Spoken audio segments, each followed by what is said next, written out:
An espresso tonic sounds kind of terrible until you've had a really good one. I remember the first time I had a lovely, floral, fruity Ethiopian coffee with tonic at Good Coffee here in Portland. It blew my mind and immediately planted espresso tonics in my summer beverage rotation. As good as they can be, not all espresso tonics are created equal. I'm sure I'm not the only one who's taken a sip of one, only to discover what I assume is a close approximation to sipping the funky liquid from the bottom of a dumpster. An espresso tonic is like a cocktail, and much like a cocktail, the ingredients you choose can make the difference between heaven and the bottom of that dumpster. With that in mind, I wanted to answer, or at least half answer, a massively important question. Which combination of tonic and coffee make the best espresso tonic? To do this, I'm taking a page from the playbook of my favorite cocktail YouTuber, Greg, from the channel Have to Drink, and making an espresso tonic matrix. I've picked 4 coffees and 4 tonics, and I'll be tasting every combination. Having seen how this goes for Greg with alcohol, I'm not entirely sure if I'm better or worse off with coffee. But rest assured, if I spit any of these out, it'll happen off camera. Now let's talk about why we picked these tonics and coffees. For our coffees, I wanted a decent variety of different origins, roasts, and processes. Most of these are lighter roasts, but just to keep things interesting, I've selected one dark roast. I've picked Southern Weather from Onyx for those classic milk, chocolate, and stone fruit notes, and an African blend called Little Buddy from Olympia Coffee Roasting up in Washington for some wild berry and light floral notes. Both of these are accessible and delicious blends that I'm confident will make a solid espresso tonic. I feel the best espresso tonics are made with a single origin Ethiopian coffee, so I grabbed a bag of Yirgacheffe Rico from Roseline here in Portland. With notes of jasmine and peach on the bag, I have high hopes for this one. Lastly, for our dark roast, I've picked Verve's Bronson. It makes some delightfully rich, chocolatey, classic espresso, but I'm expecting that to clash somewhat with the tonic. Maybe I'm wrong, but it's good to have a curveball. For our tonics, I picked options that are widely available in the US, with a bias towards tonics that I already enjoy in gin and tonics. Schweppes is also there, just so we have a solid baseline. Aside from Schweppes, we have Q Tonic, Fever Tree, and Topo Chico Tonic, which I didn't even know existed until I started researching for this video. To keep our proportions consistent, with each coffee we'll be pulling a shot with 20 grams in for 40 grams out, and then taking 10 grams of that shot, adding it to 20 grams of tonic with a bit of ice. Freshness matters with an espresso tonic. We want the flavors of each coffee to be fresh, and we don't want these getting too diluted. So we'll be prepping each of these as we go down the line, and they'll remain on the table in case I want to snag a little reference taste later. As I taste these, I'll give you my thoughts, and then at the end, I'll give you my top and bottom 3 combinations. I will be spitting these out because if I drink 160 mils of espresso in the next hour, I'm pretty confident this will be my last video. With all that out of the way, let's get to tasting these espresso tonics. We'll be starting with Bronson, and first we'll be tasting it with the Schweppes, which I'm not necessarily looking forward to. Yeah. Bronson is a good coffee, but the dark chocolatiness of it does not quite work well in a tonic.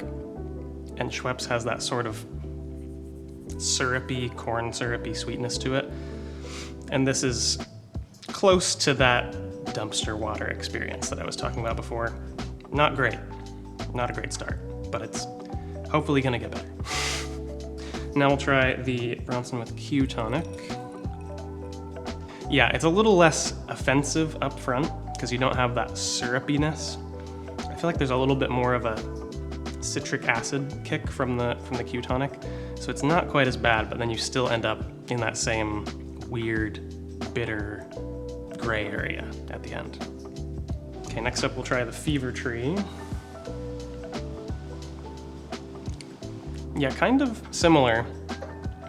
I feel like less of a citric acid kick up front. There's less acid right at the beginning. It feels a little bit more round.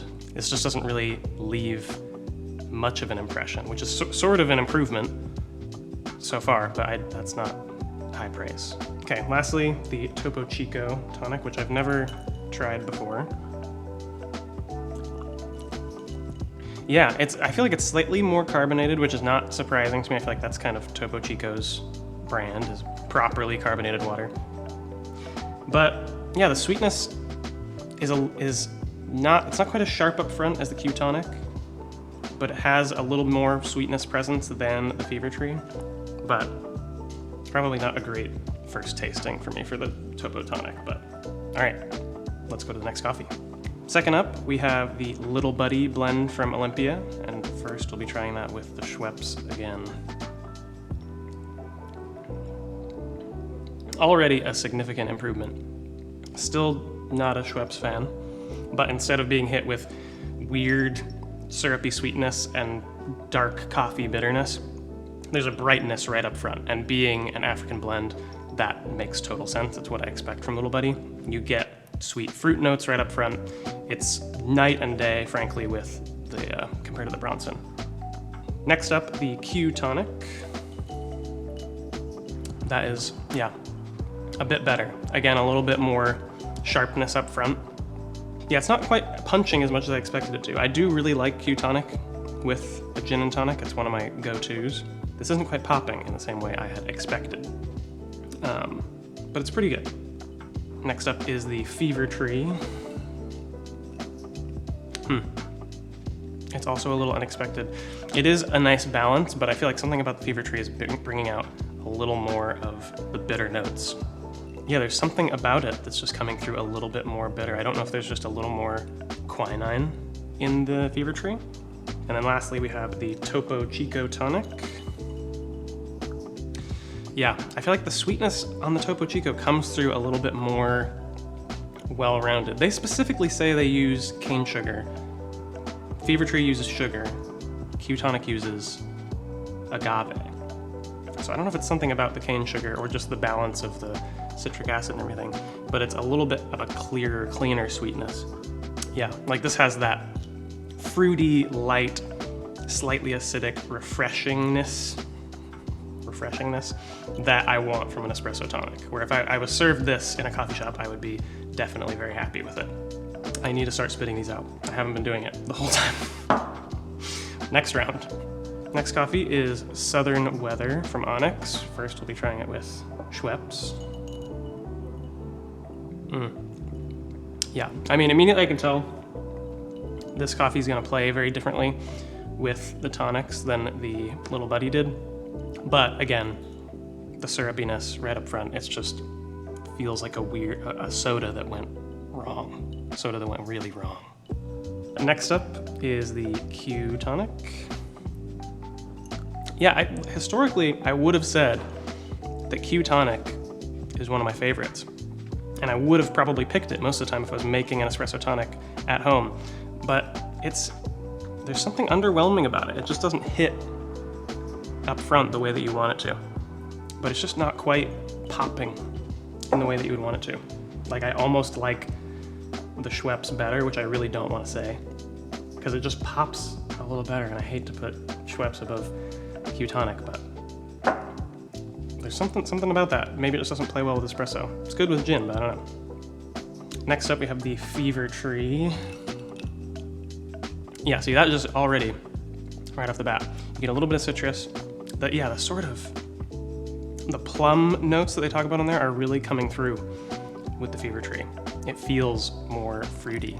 Yeah, there's like a combined richness. I'm not spitting them out again. Oh my God. I'll start spitting them out. Next up, the Topo Chico.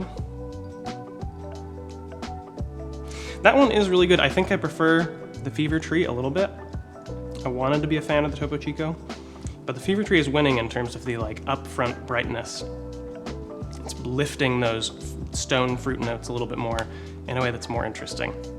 The Topo Chico, yeah, it's a little more round up front. It is really well balanced compared to the other two. These two are like the winners. But the Fever Tree is really coming through in a way that I didn't necessarily expect. It might be becoming my new fave. All right, last up we have the Roseline coffee. This is the one I'm most excited about. Ethiopia Yirgacheffe single origin. We'll try it with Schweppes first. I have had an espresso tonic with this before, and this is genuinely a waste of espresso. It's just the syrupiness of it just muddles all those good floral notes that are in there. Yeah, disappointing. Now onto the Q Tonic. It is better than the experience I've had with the Q Tonic with the other coffees, but again, a little surprised that, yeah, it's just not coming through. It comes through a little flat. It feels a little hollow. You're not really getting any notes popping. There's no like real brightness. The bitterness from the quinine and from the coffee isn't really coming through in the end. it feels like the Q is just kind of rounding everything, flattening everything out to the point where it doesn't really give anything. Fever Tree is up next. That's very good. Very well balanced. Brightness up front, but it doesn't come on too strong. It's not like you're feeling like you're getting citric acid. The floral notes come through. Nice stone fruit, yeah. This is, yeah, what I want in an espresso tonic. Topo Chico. That is nice. I feel like that's probably the most refreshing feeling one. There's a good brightness. The flavors come through. I feel like I'm not getting as much of the fruit notes as I got on the Fever Tree, so I'm kind of split between the two. Yeah, it's just something about the balance of sweetness and acidity, especially with this coffee. It's almost like a cucumber-y, like if it was like a cucumber water or something. There's like a refreshing, yeah, it's just really crisp, really clean. It's pretty split between these two. You really do, they're both good, but you definitely get different notes from each of them. Where this is bringing a little bit more like juiciness and sweetness. This is giving you a little more citrusy, slightly more crisp freshness. I mean, if I wanted to pick bottom three, it would probably be just mostly the Schweppes. That's what I thought I was gonna do. But after tasting them, some of these Q Tonic ones were a bit more disappointing than the Schweppes, which is shocking to me. Bottom has gotta be Schweppes and Bronson. Dark roast with a cheap tonic is pretty much worst case scenario for an espresso tonic. That is not at all what you want. You're probably never gonna get that at a coffee shop, hopefully, but just don't do it. If you respect yourself, don't do this. Second to that, I almost wanna say that these two Q Tonic ones with the Onyx and the Olympia, partly because they're just so flat, the flavor is so just shaved off that it feels like a waste of good coffee. But that's where I'm ending up. Those are my bottom three. It's Bronson and Schweppes, and then Q Tonic with the Onyx and the Olympia. Not what I expected to say, but there it is. It's hard to say what my favorite is. It's between these two, which I kind of expected would happen, but I think I want to go with the Fever Tree and the Roseline, just because the fruit notes that you get from that are really rich. Without being too sweet, it just feels it's a very like rich mouthfeel, while also being sufficiently refreshing and bright. Second, Fever Tree and the Little Buddy is a really good combo. It hits up front really hard with a good amount of acidity and brightness that just feels refreshing. But then it tapers off in a well-balanced way. It doesn't get too bitter, it doesn't feel too sweet. It's very nicely balanced. So I think I'll put that as my second. And for third, I'm probably gonna go with the Topo Chico and the Roseline. It's surprisingly different from the Fever Tree and the Roseline. I almost wanna say there's like a cucumbery note in there. There's just a level of brightness and crispness that you get with that you don't feel it in the same way with the Fever Tree. And it was surprising in a very good way.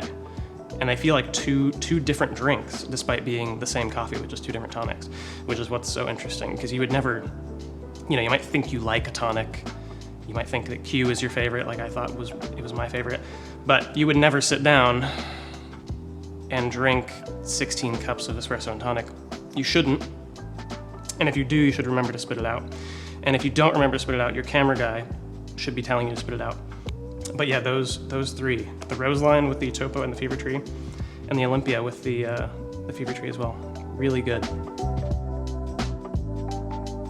I hope this helped you decide what ingredients you want to use in your next espresso tonic. If you have a favorite tonic or tonic syrup that we didn't use in this video, let me know in the comments below, because I plan to keep drinking these until the leaves start falling. Be sure to tap subscribe for more videos on espresso gear, techniques, and recipes, and as always, thanks for watching.